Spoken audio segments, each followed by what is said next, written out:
welcome to Textiles and Tea. I'm Kathy Group. I'm the advertising manager for HGA, and I get to be your host today. We want to thank our sponsor today, Fiber Art on 4th. We really appreciate when we have businesses that are supporting Textiles and Tea, and I think this is a relatively new one. Welcome. We wish you luck. We're excited to see where you go with this. So thank you so much. Just a reminder, as always, we will take questions at the end of the show. Please put them in the Q&A and not in the chat. We love all your comments in the chat, but I can't always see them. So if you could put them in Q&A, that would be so much better. Thank you. Today we have Tracy Kaestner, and I think everybody knows Tracy. If not, you're going to love meeting her now. Tracy considers herself a functional weaver. She combines color, pattern, texture in rectangles of cloth. Mostly kitchen towels, but albeit pretty kitchen towels, as you will see today. Over the last 40 years, she has published over 80 articles in Weavers and Handwoven magazine. She has a degree in fashion merchandising with a minor in fiber design.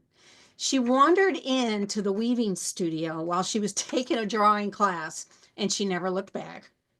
She said many, many years and garments later, she feels very lucky to have stumbled into that weaving class at such a young age.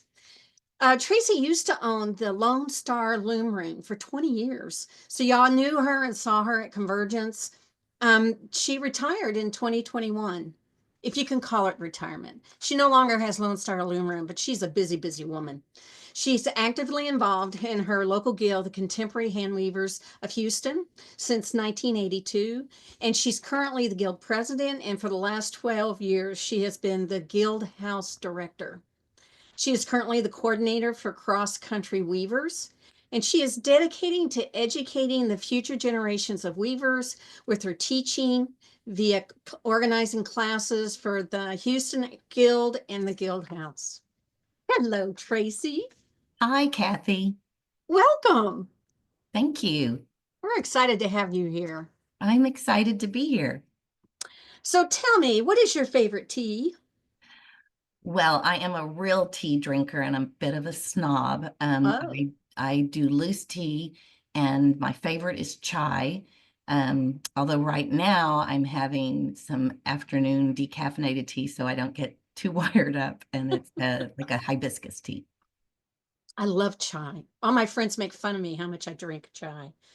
I knew we were kindred spirits, Tracy. Yes. I knew we were.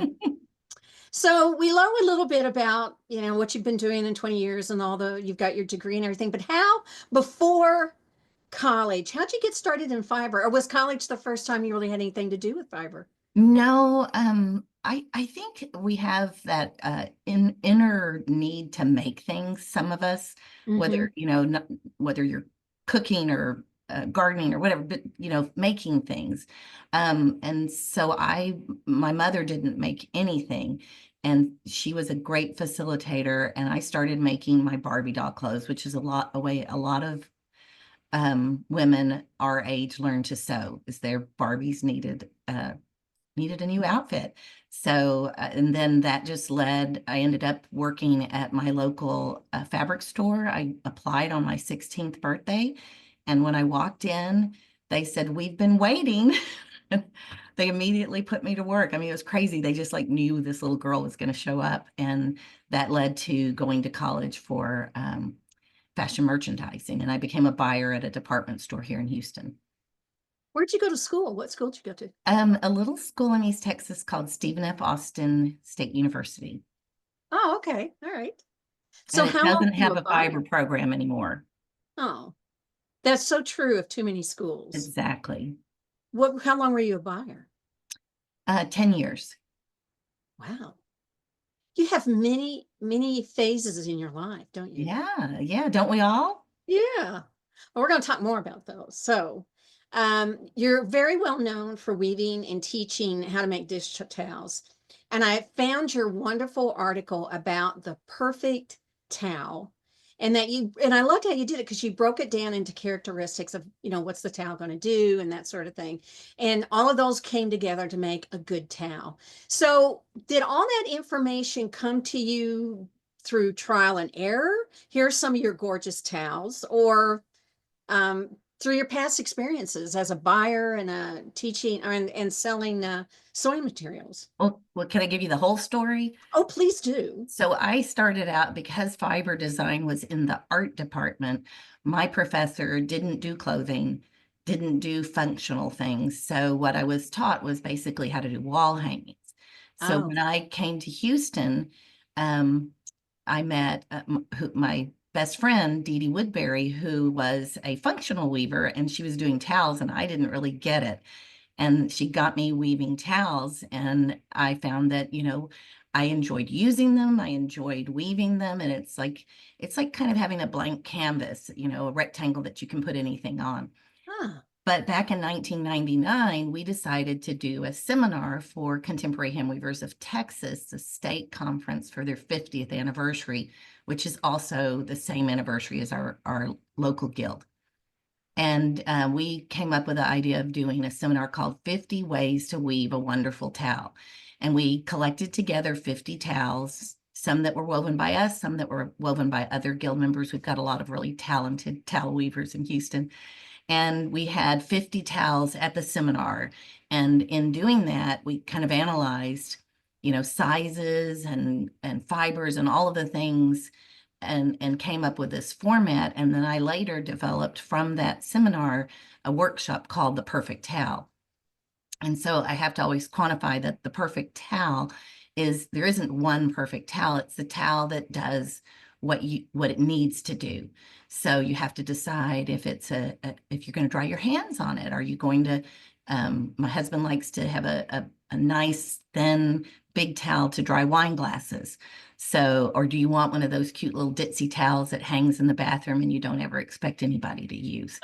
So you have to answer all the questions that were in that article of, what that towel needs to be when it grows up, and then you weave the perfect towel for you. I wish I had been around for that. We've got people commenting about it too. So I know it's been a while, but do you recall some kind of aha? Oh my gosh, that's, interesting fun fact that you didn't realize. Did you come across anything really interesting when you were doing all this? About towels? Yeah. An interesting thing. Well, I did find that there were towels that I found at friends' houses that I'd woven. I'm like, I like that towel. And it's like, oh, well, you made it.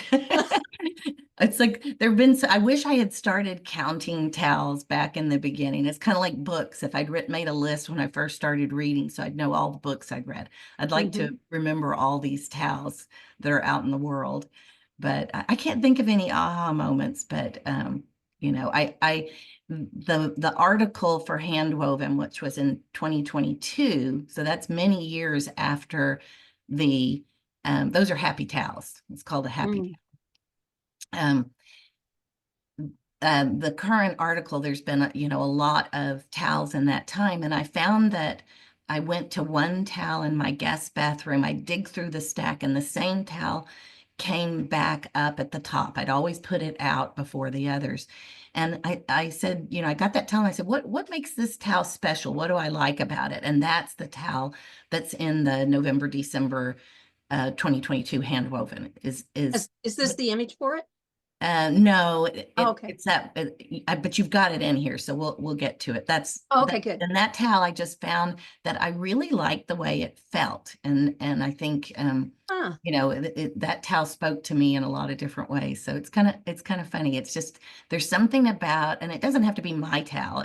I have towels from all sorts of people, and I'll go to dry my hands in the kitchen and say, "Oh, I always love this towel that Dee Dee made," or "Oh, this is a really pretty towel that Rosemary made." So it's like they make me think of the weaver, and it's a cloth with a story. You wouldn't think the humble kitchen towel would have so much to say. I love hearing you say that because I worked with someone who used to make fun of towel makers and was like, why would I go through all that trouble just to make a towel? And what you're saying is I've true. heard that. I pick up a towel and even if it's just what I made, it means something to me. It brings back a memory, a thought. So thank you. I appreciate you restoring my faith in towels. That's wonderful. Well, you touch them all the time. And Yeah. so I think that, we're weavers are tactile and I mean, when you have, I go somewhere else and I was at my mother-in-law's today and it's just like a $3 towel from Walmart and it just doesn't feel right. Well, Mandy, let's go back to that, excuse me, that picture we were looking at. And I chose that. This is one of your towels from Handwoven. It's not the one you Yes. mentioned earlier, but what struck me is the color that, and not just that the colors are pretty, but they go so well together. So how did you get comfortable with color? I know color can be intimidating for some people. So do you have a color theory or did you study color theory or? Well, and yes, yes, yes, and yes, and yeah, yeah. So definitely studied color theory, but I think part of it's intuitive. And with these towels, like I said, they're called happy towels. And what I would do with those is I would get those are Cottolin. I would get the Cottolin out and I'd start playing with the colors. And then I have a work table that I leave the colors on and I pass by it, you know, throughout the day. And then those, I'll move colors around. So, and you can take a photograph of it and look at how the colors look to you. Um, but there's something so the purple one on the bottom, that's an analogous color palette. So they're all related. And that's my number one color tip if you're intimidated by color is to take family members. So that's, purple, blue, violet, and they're all related. And then you go across the color wheel and you do its complement. You do something that pops, and that's that yellow green there. And so you've taken comfortable family members and you've thrown in somebody that makes it zing. And that always seems to work. It'll be a happy palette. I like that concept. Family members. I Family like that. members. Yeah, that's Yeah. good. That's good. So I've heard you talk about how things inspire you for your colors. What are some of the things that do inspire you? I like to look at artist work. I'm particularly drawn to Monet and Van Gogh. And when I do a dyed warp, I like to warp paint silk. I'll look at a picture of a master and then pull the colors out. Um, Flat pictures of flowers in the Mm. wild. We were talking right before this began about the Bouchard Gardens in Vancouver, and they had the most gorgeous display of dahlias, and you can't help but be inspired by those flowers. Well, I want us to go on to the next image because we're going to talk about clothing because you are a wonderful clothing maker. Look at this. This is gorgeous. And this tunic was made with silk, right? Yes. And woven with a twill weave It's a and along deflected with double plain weave. weave, right? Deflected double weave. Oh, deflected double weave. You told me that. You told me Yeah, that. it's a four shaft version, and it was done for weavers in the 90s before Madeline had coined the term deflected double weave. So I think we might have called it something else in the article. Well, how did you come up with the design for this? Is this something that you drew out ahead of time? So Did you for know? Or? me, because I came to weaving as a sewist, I wasn't, the weaving didn't come first. I always start with the finished product. Mm. So in that case, I had that pattern and I was going to make that tunic. And so I'm going to then design a garment, a fabric that is specifically made for that garment. I don't make yardage and then look for a pattern. So I always know how much fabric I need, so I'm going to have the right amount of fabric and I know what that garment needs to do. How does it need to drape? What kind of structure might work for it? Mhm. So that I'm starting from the finished garment and then making a cloth. And then of course the colors important. And there's a lot of purple. Yay, purple. Yay, Love purple. This next one that we're going to look at is another piece of clothing that you made. It's a beautiful vest. Um, and And then, I don't know if this may be one of those things you're going to go, Kathy, that's the dumbest question I've ever heard. But No, what is what is the relationship? What do dish towels and clothing have in common, if anything? they do because they have to be made from a good cloth. And the cloth Oh, has to be suitable for its end product. So just like anything you would weave, but if it's a garment, you don't want something with long floats, and you need to have depending on the wear, you know, what kind of set does it need? There is a story to this particular oh, garment. I don't know good. if We you love want, stories. yeah, okay. Do you want a story? So I wore this at Convergence, and I can't remember which one, but I was probably coming from the bathroom back to my booth, and somebody stopped me, and you know, who knows what they're going to say to me, but maybe a compliment on what I'm wearing. But instead, she said, um, something to the effect that I didn't make that. And I said, well, yeah, I did make it. And she said, no, you didn't make it. And I said, well, I did. And she said, I saw it in a magazine. And I said, yes, this is the one that was in the magazine. And she said, no, it wasn't. And I was like, I don't even know who you are. But she would not believe that that vest was the actual one that was in the magazine. It was the funniest confrontation I've ever had. Oh, wow. So Crazy. I can't look at that without remembering I bet not. that somebody accused me of copying something from the magazine. Oh, wow. Well, we believe you made it. And we're going to go find it in the magazine just so we can say we've seen it there. Well, you have speaking of magazines, you've designed for several publications and a lot of some of the publications. And designing takes time and effort. So, what is the attraction for designing rather than just keeping it to yourself? Well, I did a talk for my guild this year called I think it was like the accidental author. I didn't intend to write for magazines. Um, After going to the Weaver School, we had Madeline come do a workshop, and she stayed with me, and she took home a friend's work and got me to do some things, and it just started. But I always enjoy having parameters to when you're in an exchange and there's some kind of structural or color or design. I do well when you give me parameters to design by. And so for the magazine, I just have found over the years, I refer to myself as a project weaver. I do well coming up with an idea and making a project. So it just something in my brain that really works for, and I really enjoy doing that. So and it's really fun when you find out that the article or the item spoke to somebody. You know, Mhm. I've it's that's rewarding. I bet also that when you become well known or you've shown that you can, because working with Sally, our editor for the magazine, one thing we've learned is that there are a lot of people who can weave really well and they understand it and they know it, and there's a lot of people who can write.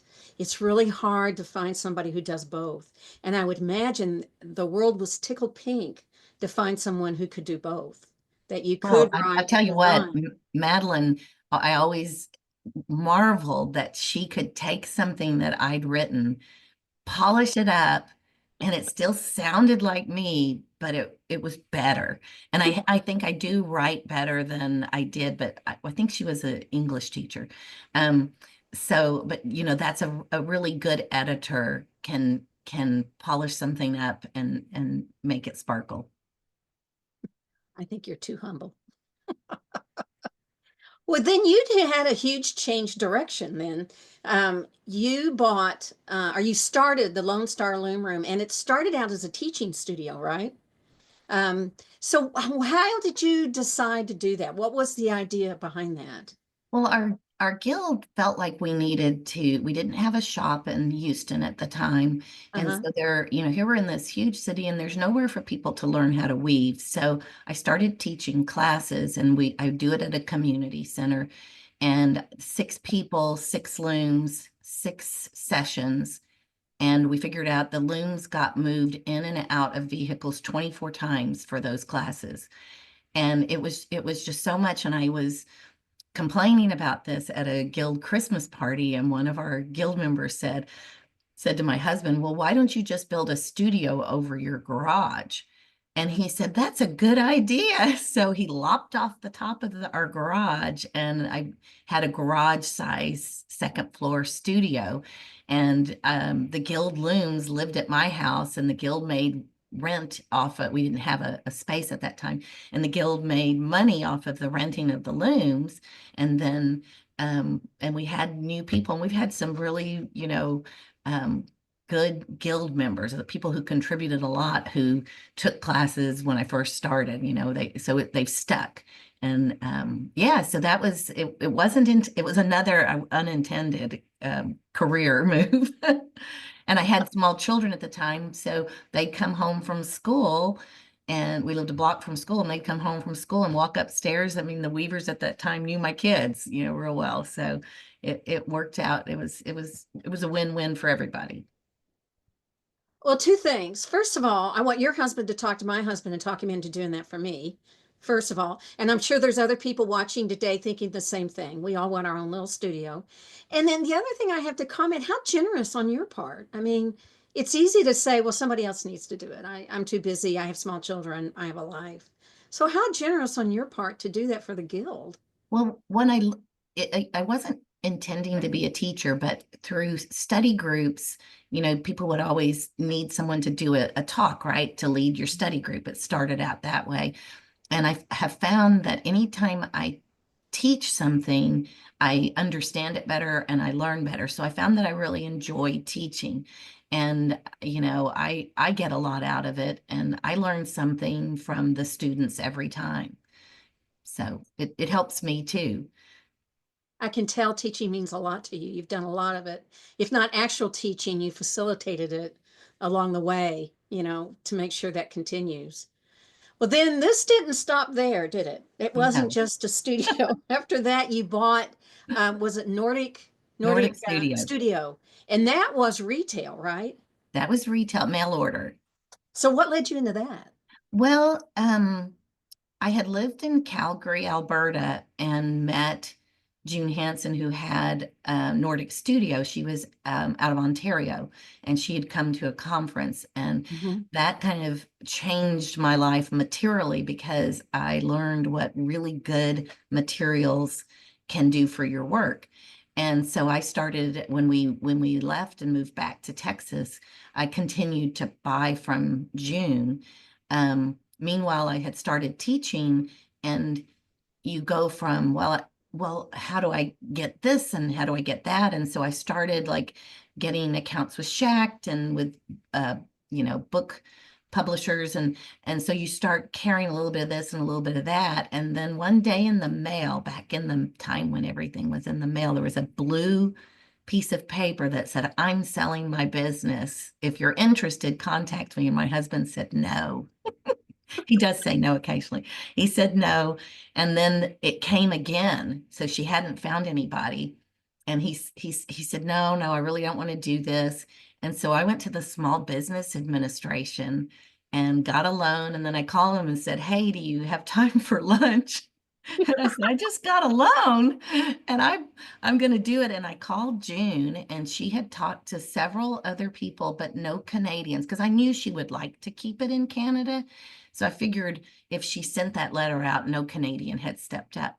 So I called her, and I think before I went to the Small Business Administration, I called her, and she said, "Oh, I would sell it to you, but not those other Americans." And I was like, "Okay." And she said part of it was that I wrote for Handwoven. And so, or maybe it was Weavers at the time. Anyway, she knew that the yarn would be presented. There had already been articles, and that helped get the Swedish yarn out to where North Americans could learn about it. And so she even said, "Well, I'll even give you a good price." I was like, "Okay." So it worked out really well. I flew to Ontario and packed up the yarn, and I loved having all of that yarn living with me. Oh, I bet. So that was I know you always have carried that yarn. Hawkins. Yeah. Yeah. And that's where it came from, was buying the Nordic Studio. Yeah, they only had 3 accounts in North America and they didn't Wow. want to add any more. And so they would transfer the account, but they would not open a new account. And Oh, so odd. I got June's account. Well, thank you, June. We appreciate it. Yeah. That was wonderful. Well, then you became Lone Star Loom Room. And the one thing I used to tell people, especially people who are just starting out with a new business, a new fiber business, I'd say, go watch Lone Star Loom Room at Convergence and you will see how it should be done. Your booth was always busy. You guys, I never even bothered to try come see you during Convergence because they were 3 deep. So what was your secret? What was the secret to your success, do you think? Well, back when June came to Convergence as Nordic Studio, and she usually would have a single booth and she wouldn't bring everything because she was coming from Canada. Right. But um, the way she displayed it, it was a really beautiful booth. And I think back to that color theory, Mhm. color speaks to me. Color makes me happy. And I think weavers, when they see something pretty, you stop and you want to touch it. And the presentation of the booth makes a big difference. If it isn't inviting, people don't come in. And then you develop clientele and if your customer service is good, then your people will come and um, they'll come back, they'll come looking for you. So we tried to give really good customer service. Myself and all of my helpers were all very lovely to people and took the time to help them pick colors. I mean, I think we had more fun planning people's projects, and we offered, patterns and then we would always have a coupon in the goodie bag. And so you could get beautiful, high quality yarn for a deal if you brought your coupon. So lots of things. But I think, you've got to have a good product and you've got to make it look good. Now, you taught at Convergence, right? I did. And that was hard to be a vendor and a teacher. I felt like I was kind of coming and going. Well, the reason why I'm asking is that to disclaimer here. One of the first Convergence I ever went to, I took your class, and Oh, I have to say that I went immediately to your booth. It was kind of like, okay, this woman knows what she's talking about, and I trust her, and I'm going to go to this booth, and they're going to help, and they did. Y'all were wonderful. So, um, yeah, you did a great job. Thank you. thank you. Well, it was fun. It was a lot of fun. It was absolutely, we were worn out, but we had a good time and we would drive from Texas to wherever Convergence was and pretty much didn't have much breath. There was like constant chatter. The first time I think was Tampa that we drove and we got there and we're like, we're here, we're already here because we just talked nonstop. Having getting a car full of weavers together and having that much time was a lot of fun. Well, it was a fun booth. It was fun to go in there and chat with everyone. And hey, Dee Dee, I'm sure you're watching. Yeah. Um, I can't imagine how your life has changed since you've retired because you're a busy woman still. So, what are some of the biggest surprises or experiences that you've had since you've left Lone Star Loom Room? Well, right before the pandemic, we bought a small RV for retirement. It's 25 feet. And so it's a motor home. So all enclosed, you drive, sleep, everything in one vehicle. And the idea was that we would travel in retirement and we'd see all the national parks. That was kind of one of the goals, and try to get to all 50 states. And but you don't know if you're really going to enjoy doing that. My husband says you have to make sure when you retire, you like the person that you're married to.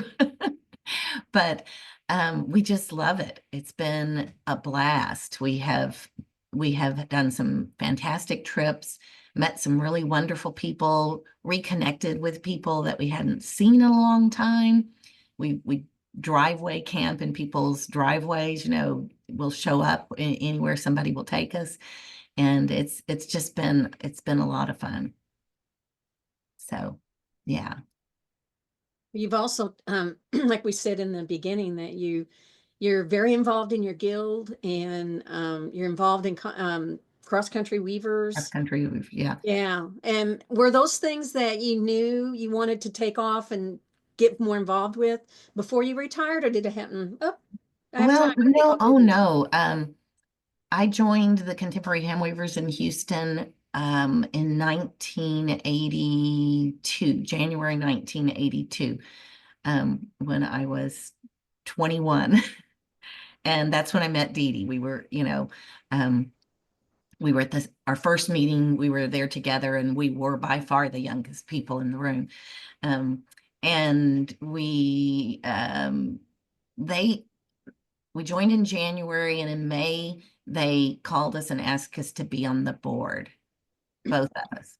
And I have been a board member the entire 42 years, except for when we lived in Alberta and Singapore. So, but I'm very invested in my local guild. Some of my best friends are part of that group. It's a great group of people, talented, fun. When people come to do workshops with us, it's a real hard group to get them to behave because everybody has such big personalities. It's a lovely group. And in 2011, I think, is when we started the Guild House. And one of our board members said, well, we need, someone that has a job that's in charge of being in charge of that space. And that's where we could expand our teaching. And so I became the Guild House director, and still doing that.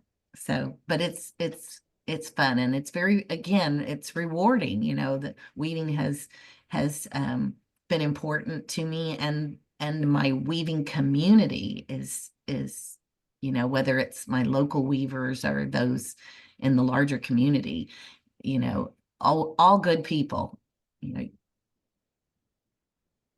I love it. I just saw in the chat somebody's offering you their driveway. Well, as long as it's not hot, because There the you go. goal is to escape the Texas heat. Yes, yes. Well, I tell you, my husband and I just bought an RV. So Mm. I'm going to be calling you going, okay, where's the good places to go? And then I'm going to find my friends with their driveways. There we go. Well, it's fun. You pull up and everybody's, I mean, at least they act happy to see us. But I mean, childhood friends that have moved Oh, away from yeah. Texas, we've visited, and we are very lucky that we have friends who live in some really cool places.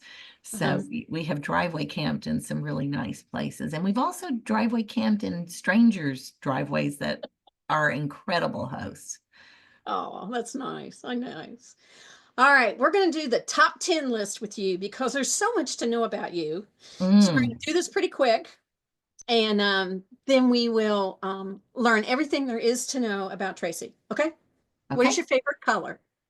Well, that's pretty obvious. It's purple.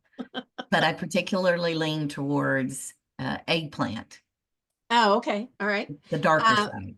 what's your favorite fiber? If it's towels, it's cotton. If it's a Hmm. garment, it's silk. Ooh, okay. All right. What was your favorite loom? What's your overall favorite loom? Well, yeah, that's like asking about your favorite kid.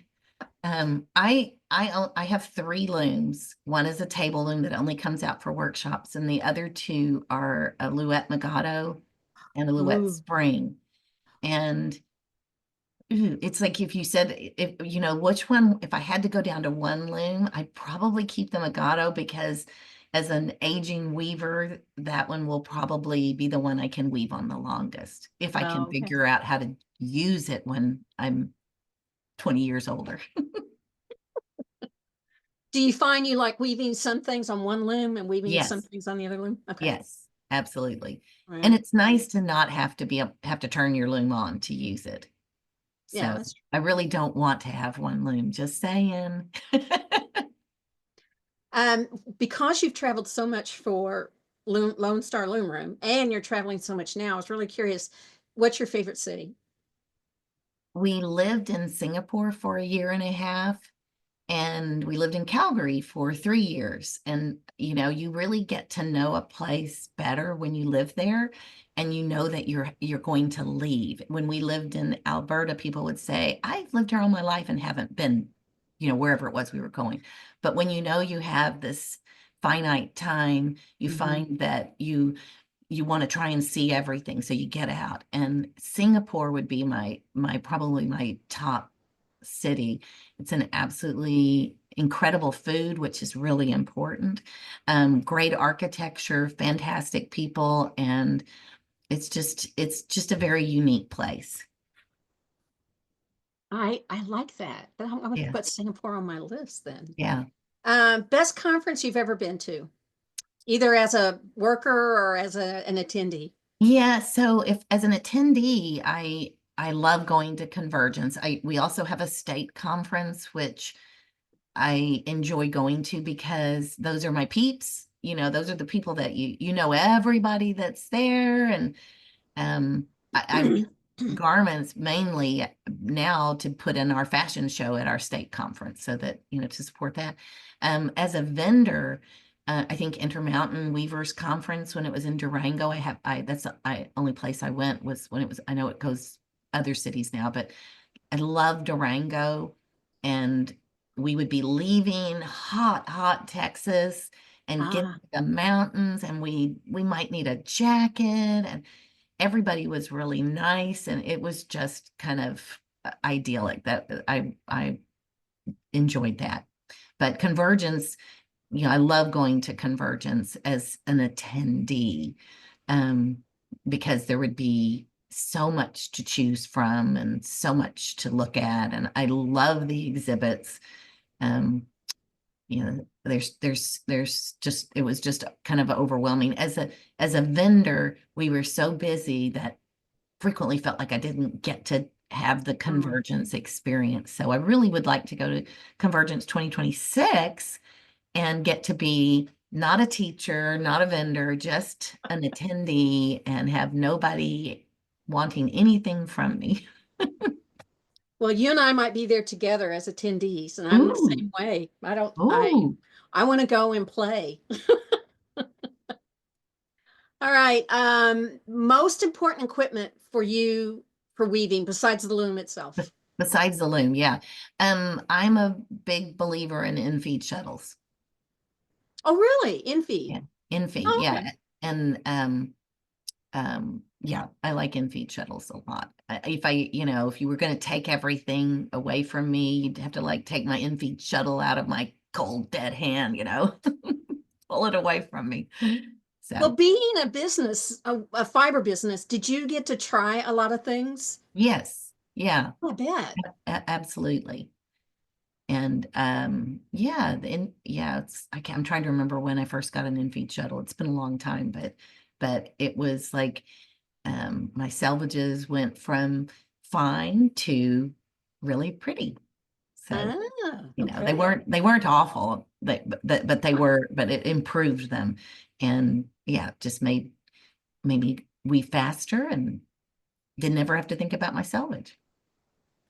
There we go. Um, your next travel destination.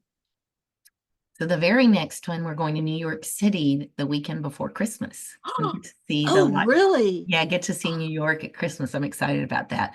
Oh, But New in York the at Christmas. Oh, RV, I said we have a national park, a goal to see all 63 of the national parks. We're at 43. And really? there are three in Florida, but two that we haven't been to. And we're at the point in the national parks where you have to really make an effort to get to them. Some of them you have to fly to, and both of the national parks we're going to in February in Florida, you need to go to by boat. So it's a little bit more of an effort. So yeah. So then we'll be at 45. By boat. Yeah, yeah. Um, what is your dream project? I don't have a dream project. I think my next project is always the dream. And I do go to sleep thinking of the next project, working out, where the colors are going to be and what structure I lay in bed. It's like counting sheep. I'm planning the next project. So the next project is the dream project. And who's your a fiber person you admire? That would be Madeline Vanderhood. You probably had that name given several times. I took my first, well, not my first class. I was already a weaver, but I took a class back in the day, again, snail mail and all of that. There was an ad in the back of Handwoven for the Weaver School in Columbia, Missouri. So I flew to St. Louis and got a family member to drive me to Columbia and took a class with Madeline, and it just changed my weaving world. I understood structure like I never had before, and it was just I went a second time too, but and again, Madeline became like a mentor, getting me into writing, and so in a lot of ways, she changed my weaving life. You've got people inviting you. You're never going to have to find a place ever again. There's all kinds of people saying, "Come see me, come see me." Um, well, we've kind of talked already some about what you're going to do. Sounds like you're going to travel, but what is next for you besides traveling? Oh, well, that traveling and weaving, it's like when I'm home, I'm weaving. Um, Well, I think we have a picture of something that, do you have a project coming up? I don't know. The purple piece? Show me what it is. I don't know. Mandy, do we have it? That might be the perfect towel because I don't think it showed up. Aha! That's the perfect towel article. Oh, we missed it. Yes. Sorry. Well, before you tell us what you're going to do next, tell us about the perfect towel because I've been waiting to hear. Well, that was we talked about it. This is the one that there was a towel in my Yeah. bathroom that was in shades of aqua that kept getting used, and I realized it was an 18-year-old towel, and I kept going back to it. And the reason was I liked the way it felt. It was absorbent, and it was pretty. It matched the bathroom. Everything about it was perfect. So this was the year that periwinkle was the color of the year. So this was a peri perfect towel. And What those are my is it, colors. Coddling? Yeah, it's Codlin. Okay. But it's a turned Bronson, and it just has a really nice texture. When you dry your hands, this towel feels good. At least it feels good to me. So, and I don't have one of these. Our guild has a sale every fall, and I always say I'm going to keep something if it doesn't sell. And the towels sell out. We have a strong um, following for towels. I love that so bad that you don't have your own towel. I wrote down Turn Bronson because if Tracy says this is what you make a towel out of, I know that's what I Well, need to this do. is a pattern from the Eight Shaft pattern book. Oh, is it? Yes, yeah, it's in that, Okay. and and it's in the article. That was November, December 2022. So November, December, 2022. 2022. And so this one, where the other purple towels had, lime green, this one Uh-huh. has gray because gray has become such an important interior color. So I This has decided, gray in it? yeah, the Oh, wow. light color is, a cool Oh, gray. okay. Okay. Yeah. All right. We're all lining up to go buy our purple and gray so we can make this towel. Well, sometimes, you don't really think of gray. Gray goes really great with purple. It does. Why do so many senior weavers wear purple, have purple hair? That's right. When I become an You- old woman, I'm going Yes. to wear more purple. Yeah, I was gonna say that poem. Yeah. All right. Well, we've got questions, so let's get to. We got tons. We're not going I to get was to them all afraid you today. wouldn't have any questions. I was afraid they'd be like, I heard enough. Tracy, you're so funny. All right. What's an in-feed shuttle? Oh And my somebody else gosh. is asking about that.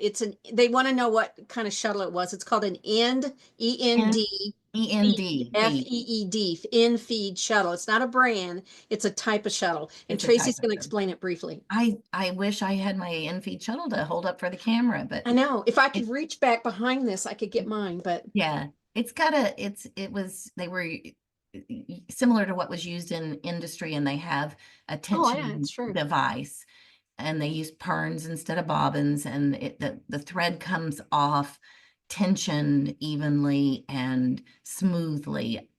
It comes off better than when it comes off of a bobbin if the pern is wound properly. Shact makes one, AVL makes them. Mine are Bluster Bay. I don't know if they're still made, and there may be some others, but not the little cup hook tensioner. You want it's called a Honix tensioner. So most of them use the same tensioner, which is made in Great Britain. Okay. Um, you've got a lot of people just saying how wonderful you are. Oh, well, thank you. Um, the Fan vest club. that you, the vest we showed earlier, somebody wants to know what that pattern is. Do you recall? It's a pattern by Lois Erickson. I can't remember the name of it, but I use a lot of indie patterns. In the indie patterns, there used to be only a few people who were really, making good indie patterns. And now that industry, the 30 somethings are sewing and sewing clothes, and the indie designers are making fantastic patterns. So, Lois Erickson has been around forever, and she does a lot of things that, work well for weavers, that the fabric can shine in them. That's not too many pattern pieces. So if somebody wanted to find some of these patterns, they would Google patterns for hand woven or Well, yeah, I mean, there's a like Daryl Lancaster has a lot of information it about weaving with does. hand wovens, and she has her own patterns. I haven't woven with her patterns, so I can't speak to them. So it's just kind of looking around and finding things. There is a Facebook group sewing with hand woven, Oh yeah, yeah, it's true. something like that. And people will recommend patterns. But yeah, I just look for things that I think the sewing workshop is another one that has really interesting shapes, kind of asymmetrical things. So you find something, and you try their patterns and they fit you well, and you like the way sometimes the directions aren't as great. But others are really good. So you just have to find a company that you like. But yeah, indie patterns means independent pattern maker. Okay. Oh, I just put in Lewis Erickson. I Instead apologize. of It's Lois. supposed to be Lois. Well, I can't You talk and get the type. I'm idea. impressed that you could even get that much. Um, oh, everybody wants to know about your jacket and your brooch that you're wearing. Oh, so one of my favorite booths to shop at is Redfish. And I dye a lot of silk myself as a painted warp, but I cannot walk by Redfish without getting some of Elf and Sandy's wonderful work. And I don't know, I'm sure the listeners have done this too. You go in and you get like in their little 50-gram skeins, and you get one of this and one of this and one of that, or maybe one of their packs that has a dozen colors, and then you get home and you don't have much of anything. You've got like all these colors. So this jacket is one of those packs, and I tend to like for wearing a muted, colors that have a little bit of black in them, and the eggplant. So I took all of those colors and lined them up, and then had Elf dye me a bunch of the eggplant for the weft. And this pattern is from Helen's Closet, and it's just a real simple little jacket, but it works really well with hand woven, but I got, I think there's 13 colors because it was a 12 pack plus the eggplant, which goes with everything. I'm putting in here Helen Closet's pattern. Yeah, Helen's with an S. Helen's, yeah. Yeah, you got it. That's it. Cutting Line Designs, I love their patterns. They're, because I'm not a good sewer, and they're pretty simple. You know, anybody, including me, can kind of sort of do it. So check those out too. How do you balance? This is from Fazia. Hi, Fazia. How do you balance and organize doing a project and writing articles?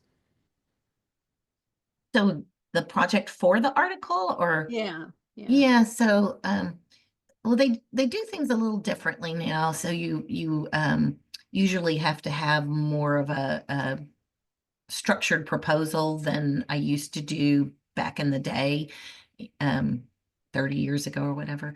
Mhm. So if I have an idea and I think it's one that'll work, you can send in a proposal and a picture of what you've got. If I've got an idea, I'll approach and ask if that's something that they think they'd be interested in. But Mm. Handwoven has their themes. And Yeah. so, if the theme speaks to me, then I'll get, and I did a number of articles right after I retired, and I haven't done anything here in the last probably year. So I don't know, I kind of work towards that. It's like I plan that's going to be a project, and then I keep really meticulous notes because people want to know all the details. And they've got great fact checkers to make sure you actually got it all right. Well, I know Cutting another. line you just put cutting line in? Did you put Yeah, cutting line? yeah, Yeah, I like cutting line. yeah. Somebody just asked which one I was talking about. Yeah, Um, I think there's another magazine that would love it if you would write for them too. we'll have to talk to Sally. I know it. But you guys don't do projects. No, but you know so much. Yeah, there is well, you just talk to Sally because Uh-huh. she's the boss on that. But That's true. I have a I'm writing up something about a project that our Contemporary Handweavers of Houston just did for our 75th anniversary. So there'll be a little something from me representing our guild for what we did to celebrate our 75th. All right.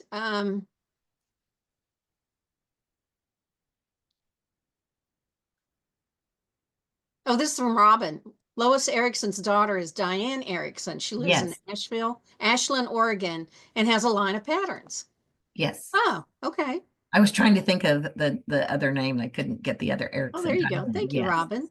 Oh, and she even put a link in there. Way to go.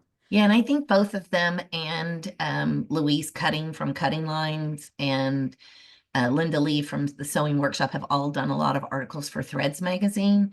So they're frequent contributors. So, but they do things that have a little bit more, maybe not as functional, not as everyday clothing. And sometimes I want something I'm going to wear all the time that's hand woven, but most of the time my hand wovens are more special occasions. Yeah, yeah, yeah. Well, I hope you had a good time today because I sure did. I could talk to you for days, Tracy. Thank you so Thank much you. for being on here. I really do appreciate it. Thank you for inviting me. Good to see you again. We miss you at Convergence. We want to thank Tracy for being here. She has a wonderful Instagram page. Go check her out. It's TK Weaver One. So go on Instagram and put that in there, and you can see not just her weaving, her traveling, the things she sees. You can keep up with her. It's And wonderful. there's an in-feed shuttle in that picture. You can't, There you go. my hand is covering the tensioner, but it's in the picture. Oh, yeah, go check it out. Just Google InFeed and a bunch of stuff will come up. There's videos because I'm still trying to figure out how to work with mine, and you can find all kinds of stuff. Tracy, thank you so much. We appreciate you being here. We want to thank our sponsor today. We love having our sponsors. Fiber Arts on 4th. We had somebody even comment about how much they like Fiber Arts on 4th. We thank you for sponsoring Textiles and Tea today. I hope you like the one you sponsored. Tracy's a delight, and what great information we got from her today. If you want to sponsor an episode of Textiles and Tea, you can do that by going online. If it's your business, your guild, we've had a lot of people gather together just as a loose group and they want to sponsor Textiles and Tea. Please go online to weavespindye.org and you can sign up for any date that is available. If you have questions, please call the office. We'll be glad to help you with that. And we do appreciate all of our sponsors. Thank you, Fiber Arts on 4th. Today is Giving Tuesday, and we've been calling our donation folks and saying thank you. So when you get a call from us today, we're not harassing you. We really want to say thank you because giving to HGA is what makes HGA so special. It's how Textiles and Tea happened. It's how Careers in Textiles happens. It's like all these programs happen. So Giving Tuesday is an international event now where people are given the opportunity. You've gone through Black Friday, you've gone through Cyber Monday, and now it's time to think about where do you want to put your money at the end of the year. It's a way to celebrate and encourage charitable giving, and you can do it where who you want to give it to, and it goes straight to that particular organization if you want. Millions of people are joining together today to support an organization or a cause that they believe in. And we would hope that you would help HGA continue our mission to educate, support, and inspire the fiber art community. And this program is one way we do that, and all the other programs that we have throughout the year, Spinning and Weaving Week, the retreat for the guilds, all of those things happen because of the wonderful donations that we get from you all. If you would like to give today on Giving Tuesday, you can go online and donate. I believe we have a link in the chat that will take you to Giving Tuesday, or you can call us at 678-730 0010, and we will gladly take your donation over the phone. But again, if you get a call from us today, we're calling to say thank you. We really appreciate everyone who's donated to HGA throughout the year. Again, we want to thank everybody who's joined also. That's another way to support HGA is become a member. And you can do that also online at weavespindye.org. If you've missed any of the episodes, you can go back and watch them again. I've had several people call about that lately. You can watch it on YouTube. We upload those as soon as we can. That might take a little bit, maybe a week or so to get them uploaded. If you do want to watch them on YouTube instead of Facebook, be sure you sign up, you subscribe, because when you do, you'll get a notice saying a new episode's been uploaded. Or you can just go to Facebook, HGA Facebook page, and you can watch them there anytime you want. So tell your friends if you want to get together and watch Textiles and Tea, you can go back and watch any of them when you'd like again. Next week, we have Ann Morton, and she's going to join us on Textiles and Tea. I hope you'll have a wonderful week. Thank you for being here today, and happy tea.